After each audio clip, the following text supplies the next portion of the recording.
Hello and welcome to a bit of a new series that I'll be doing on Catch More Media, in which I interview a top angler out on the bank. Nothing fancy, just me and them having a chat. And today I'm joined by one of the best, well, the best of his age, I'd say. Ranked second in the world in the category of under 25s, Rory Jones. Rory, obviously we're out today doing a little bit of work for Census UK. That's a company you've been associated with now for a while, really. Yeah, I suppose I've been with Census pretty much since I started fishing for England at the age of 13, although I've never really had the sort of level of sponsorship that I've now got now that allows me to sort of put my name to the brand. I've just always used their equipment, particularly when we've been abroad. They've always sponsored the teams, so we've always used their bait, and it's a company that I like being involved with, really. It's the sort of equipment that I use for my fishing, so it suits me down to the ground, really. Just going right back to your early years then, you mentioned that you fished for England since the age of 13. When did you get into fishing and how did it all start for you? I probably started fishing at about 8 or 10, I suppose. I always had a fascination with water, and I wanted to know what was in it, basically. Nobody in my family fishes. My father, although he went fishing as a boy, he's never taken it any further than most kids would have done at a young age. They went fishing with their mother and father, caught a few fish, but it was just the done thing. And it was actually Dave Roberts that really got me into fishing. It was a sort of chance encounter, really. I went into the local tackle shop, which was Woody's Angling, and he mentioned that Dave Roberts was running a junior academy at the Mill Pond at Tarrington. And it went from there, really. Dave used to run a morning and an afternoon session, and you started in the morning class, and it was really quite basic. He used to set up a 5-metre whip, and you had a pint of maggots, and he'd just stand there. He was very patient. He used to show you how to unhook the fish, and it all sort of went from there. And then you got invited to the afternoon, and that's when he started to sort of coach you a little bit more and look at the finer points of fishing. And it was Dave that introduced me to Hadrian Whittle at a later stage, and it was Hadrian that then sort of nursed me into the England setup, really, looking at more bloodworm and joker and slightly more technical fishing that tends to be involved with the sort of international side of things. Absolutely. I mean, you're from, obviously, Hereford, or the Hereford area, just outside Hereford, you're based, isn't it? It's not what you'd call a massive hub of match fishing like Birmingham or maybe Sheffield might be. No. Was it difficult growing up in that area for fishing? The variety of venues isn't there. You move sort of in slightly more into the Midlands, and there's quite a big canal circuit. There's a lot of lake fishing, but what I'd describe as more technical fishing, where people are fishing for roach and skimmers on long poles with bloodworm and joker and bits like dead maggots. But Herefordshire's more, we've got the Y, we have Docklow pools, venues that are a little bit more basic, really, in the terms of the tactics you use. But it was a good grounding, really, because a lot of the fishing was on natural venues, but there's just not the same variety that you have elsewhere. Yeah, that makes sense. So fast forward then, and you're in the England team. Obviously, I've just mentioned you've had a fantastically successful career in that. You're now sat here, you've got one more year left, haven't you, in the under 25s? Final year, yeah. And you're ranked second in the world. You could actually be ranked number 1 in the world after this year, because the lad who I think is top is too old now, isn't he? Alex Claudine, yeah. So he's too old, so it gives me a chance. I just want to rewind though back to those initial years, because you didn't have it all your own way when you first got in the team, did you? No, I got in at 13. There was an unusual circumstance, basically, where they decided that they needed to bring more youth into fishing. So there was an under-16 England team, and they broke it into 2 sections, and what it meant was that a manager had to take 2 anglers under the age of 13, and that gave myself and Connor Barlow the opportunity to get into the team. And we went to the Czech Republic, and it was absolutely fantastic. But they only ran that format for 1 year, and it then meant that in years to come it was more difficult for a younger angler to get into the team, because you were competing against men or boys that had got 3 or 4 years more experience. So it was more difficult to really forge ahead and cement your place in the team. It took a few years after that to get back in. It is interesting how that format has changed. I mean, you mentioned it there. I know for me, certainly, I'm only 5 years older than you, I think. 6 years older than you. And for my age group, I think the oldest I could have been to fish for England was 18. I think after that it sort of stopped, and they've pushed that boundary back and back, haven't they? And I know Will Rayson made his full England debut, I think he was 21. Obviously that now with the current format doesn't tend to happen as much, does it? No, I think it's for the better, because what it means is that you get that sort of staggered progression through the teams that you wouldn't otherwise get. If a lot of anglers now finished at 18, the chances of getting into a full England team at the age of 18 is non-existent. You don't really sort of blossom as an angler until you get into your late 20s and 30s, I don't think. And what it means is that you get that taste of the international circuit right the way through your sort of teenage years into your 20s, and it definitely builds you as an angler. When I was in the under 24s, at one point the team for 4 years actually was myself, Matt Derry, Matt Godfrey and James Dent, and the three of them are now full England members. But the incredible thing is we couldn't win a medal. We had four years in a row, and I think our best result was, I think we had a silver 1 year, but we could not get the gold medal that we were after. Great team on paper, but couldn't get over the finish line. Strange, isn't it? Okay, so I just want to talk a little bit now about the state of match fishing generally in the UK. I mean, a lot of anglers would argue it's perhaps more fragmented than ever now. You've got a lot of anglers who do the natural venue fishing. I have to say, it seems to me a lot of older anglers go down that route, while the younger anglers are maybe drawn down the commercial fishing route. Do you think that's true? I think it's interesting. I think there's almost 3 different sort of match circuits in the UK now. There's the feeder circuit, which is very popular, and I think it's only expanding. There's your commercial fishing, which has been strong for probably 10 years now. And then there's what many would class as more traditional fishing, the natural lakes, rivers and canals. And I think that's seen a little bit of a decline in the last 5 years. But with events such as sort of Tamar, fishing in Ireland has improved. I think it's gradually starting to get more of a sort of resurgence. And it's nice to see there's more young faces on natural venues now, which is only going to be a positive thing, because I think anglers that just sort of pigeonhole themselves with one tactic or one sort of venue become quite single-minded in their approach. And I think if you can pick up a little bit from all the different almost trades of angling, you become a more broadened angler, and it can only be a positive. Yeah, it's interesting what you say there, mate. I think you're absolutely right about anglers pigeonholing themselves, and I mean, it's almost what people want to do, isn't it? I mean, when I was young, I suppose, growing up reading Match Fishing magazine as I used to, and seeing the things I used to see on the forums, I wanted to be an all-round angler. I modelled myself on all-round anglers, and that was what I wanted to become. But do you think that maybe the decline in natural fishing or its appeal among younger anglers is to do with money? Do you think things like Fishermania are more appealing to younger anglers? I think you're absolutely right.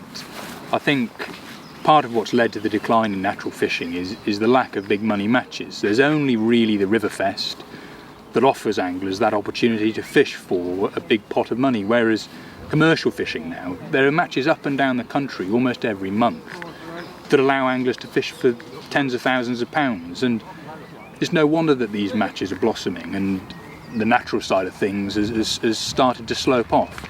That said, Riverfest, the tickets sell out almost immediately. There's very few venues now that are actually left with any tickets at all. I applied for quite a few this year and didn't get as many as I wanted because I'm not quick enough on a keyboard.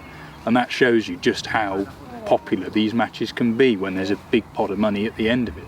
Which maybe answers its own question in that, the river fishing and the natural fishing events we're doing do well, and include feeder masters in that as well, are big money natural venue competitions. Yeah, I think it's the only way really of strengthening the natural circuit.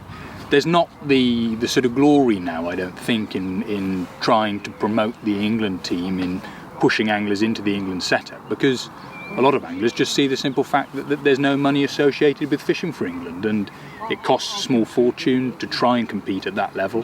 So the actual incentive to do so isn't there when you can turn up to a commercial fishery, perhaps empty a couple of pints of pellets into a bait tub and stand the chance of winning £50,000. It's easy to see why people do it. I think you're absolutely right, and I think the fact that prize money is such an incentive for people to enter matches is perhaps as a result of how expensive match fishing is nowadays as well. I mean, I think the cost of your average match, especially on a natural venue, is probably higher than it's ever been. I would think so, yeah. Particularly if you fish venues like the Y, typical winter league match on there, you might have a gallon of maggots, kilo of worms, 3 or 4 pints of casters, 5 or 6 bags of ground bait. It's a small fortune really, and it never actually stacks up. If you win the match, £200 or £300 in prize money doesn't really cover your costs at the end of a winter league. If you fished every match, you're always out of pocket. Yeah. Whereas you could fish probably almost all year on a commercial for £500 or £600 worth of bait if you're just using pellets.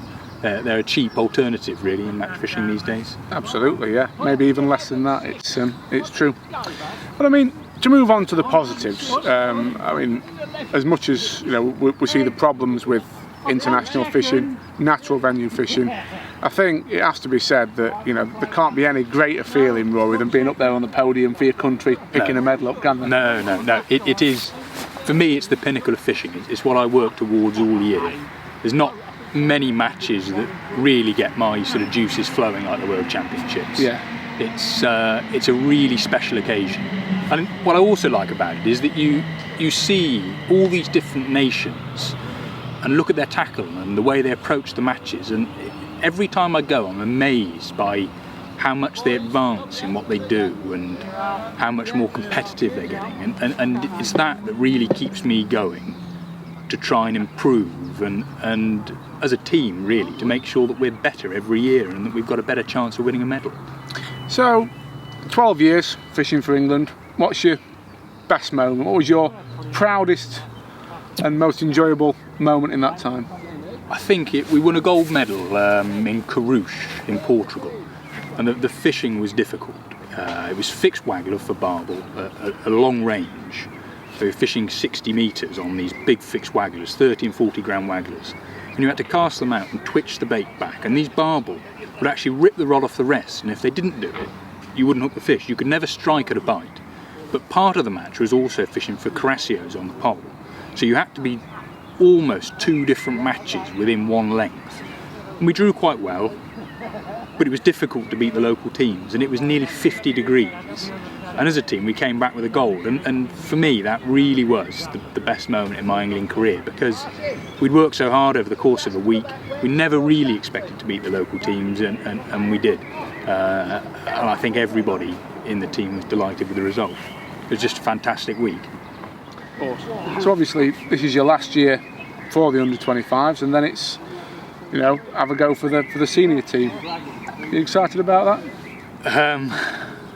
That's a difficult question. I'm not sure whether there's really an opportunity to break into that full England team. For me, it's more about just going forward and enjoying my fishing. I want to do more in Ireland. I'm enjoying my festivals at Tamar Lakes, and also the Y in the winter. I spend all my winter fishing the Y, my favourite sort of fishing. And if I get the opportunity to fish at a senior level, if that opportunity was ever presented, I grab it with both hands, but only time will tell, and I think you've got to have some good results and good consistent fishing to actually stand a chance of that. But as I say, time will tell. Your record on the domestic circuit as well is frighteningly good. Obviously you mentioned Tamar Lakes, you won festivals there. The Y, you won the festival there this year? I did, yeah. And the Winter League as well individually? Yeah, I won the Winter League, yeah. And we're talking sort of 80 anglers on the Y Winter League? Well, I think might be 90 anglers on the Winter League. 90 anglers, so I mean, phenomenal achievements. Everywhere you go, you stand out. I want to talk a little bit about something that I think is quite a contentious issue for a lot of anglers, and that's social media, Facebook. Obviously I'm heavily involved with it. From an angling point of view, you keep a very low profile. Obviously the work you do with me and with Census is different, but you're not one of these to blog every match result. Is there any reason for that? Partly because I probably don't go fishing as often as I should do, but I think really I've quite liked the fact that for certainly the last 5 or 6 years I've sort of gone largely under the radar until the last 12 months that we've started doing some filming together. I've been largely unrecognised, which I quite like really, because I think the minute you're put on that pedestal in the press, you're open to being chopped down at every opportunity. People are very quick to point the finger if you have a bad day or a bad match, or you perhaps say the wrong thing. And I think it's quite nice sometimes to just keep yourself at arm's length and read other people's blogs and perhaps work out what they've done better than you for the day. But I'm fairly sure it's normally the other way around, mate, in your case, to be honest, but you're too modest for your own good. It's interesting, you know, you mentioned there about people pointing the finger and some of the negative comments that you do get as a result of Facebook and social media. Does that sort of thing ever bother you, or are you quite thick-skinned and wash it off sort of thing? it doesn't bother me at all, really. I get a bit for having a slightly plummy voice, but it is what it is, really. At least you're not a Yorkshireman. Look at the bright side. There's nothing I can do about it. At least you don't sound like Zach Dingle like I do. Well, I'm not married to Meghan Markle, which it's a shame, really, isn't it? He is, actually, yeah. But, yeah, Harry's done quite nicely there. I think he's done very well. Obviously, I'm not going to talk about every aspect of personal life on video, but I do think there's one thing that you have done, which I'd like to touch on, which I think's really good in terms of setting a grounding for future life, and probably a bit of a role model for young anglers generally.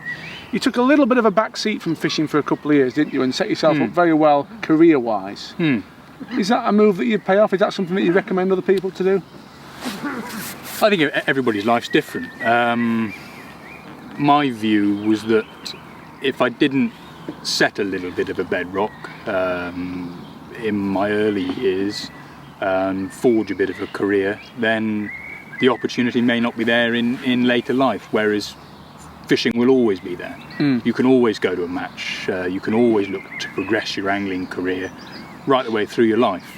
But before you've got a family, before you sort of settle down, I think those are quite crucial years to make sure that you actually set yourself up for future days. I took sort of 3 years where I really worked quite hard to make sure that my business was going to be strong. And I think that's quite important, really. Bedrock's in place, and then I suppose you're now reaping the rewards of that. Doing more fishing. Yeah. I'm not sure how successful it's really been, but it's given me the chance to do a bit more fishing. Another key thing, by the way, that it's an absolute joy working with you. I must say that. I mean, and the reason for that is how happy you are. And although you fish at the highest possible level, your temperament, your mindset. And I've seen you on some big matches, and you know you're very, how can I put it?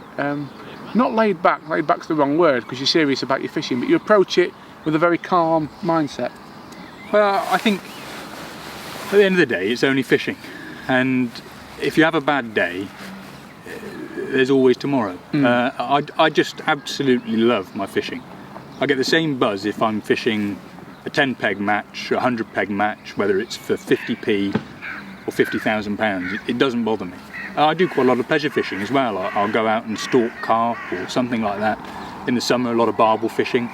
It's just nice to be out on the bank. It's a break from work. It gets you away from the sort of stress of life now. Everybody leads quite high-paced lives, and I think if you just approach your fishing in a more laid-back manner and just take it as it comes, take the bad pegs, take the good pegs, you'll start to enjoy it more. And that, for me, has been really important over the last few years, is just to really sort of step back and look at it and take it for what it is, and that's a hobby, and a really good one at that. Right, Rory, that's almost it. You'll be pleased to know I'm going to let you get fishing again in a minute. But first, I've got a few quick fire questions for you. Oh, God. I don't want big long answers, I want fairly fast answers. So the first one is, what is your favourite method? Stick float. Stick float. Without a doubt, stick float. Nice. Who is the best angler you've ever watched? Will Raisin. Will Raisin. Nice. What is your proudest angling moment? Winning the Y Festival. Nice. If you could win one match fishing event in the future, what would it be? I'd like to win a team gold this year. That would be the pinnacle for the end of my time in the junior England setup. What is your least favourite angling memory? What's the one thing that you wish hadn't happened? Oh, I lost a big carp at the net in Serbia in the World Championships, and it cost me winning the section. It had a lot of weed tangled up and it came off at the net. Okay, and finally, this is a very contentious one. Who's the best River Wye angler at the minute? Well, I can't not say Hadrian Whittle, but then I'm doing Dave Robertson an injustice, really. What about yourself? You'd never say that, though, would you? Too modest. I'll go for Woody. Like it, impartial. Yeah, I'll go for Woody, yeah. A young Paul Woodward. Brilliant. Rory, it's been an absolute pleasure talking to you. Let's go and catch some fish. Lovely.